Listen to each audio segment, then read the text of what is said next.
সখীদের মতো এবার তুমিও নিজের প্রেমের ছবি দেখতে পাবে আর তাকে নিজের বশে করতে পারবে রাধা।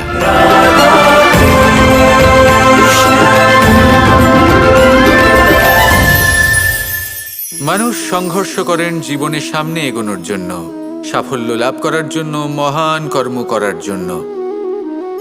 কখনো সে জীবনে একা হয়ে যায়, আবার কখনো তার জীবনে অনেক সংখ্যক লোক চলে আসেন, তাদের সাথে ভিন্ন ভিন্ন ধরনের সম্পর্ক গড়ে ওঠে। কিন্তু তখনই সাবধান থাকা প্রয়োজনীয়, কারণ সব সম্পর্ক সত্য হয় না। যেমন দেখবেন, যখন সাফল্য আসে তখন জীবনে অনেকগুলো সম্পর্কও আসে, নতুন নতুন সম্পর্ক গড়ে ওঠে। কিন্তু যখন ব্যর্থতা আসে তখন খুব কম সম্পর্ক গড়ে ওঠে। আর বেশিরভাগ সময় এই ব্যর্থতার সময় গড়ে ওঠা সম্পর্ক আজীবন আপনার সাথে থেকে যায়। সাফল্য হোক বা অসফলতা, তার কোনো প্রভাব সেই সব সম্পর্কে পড়ে না।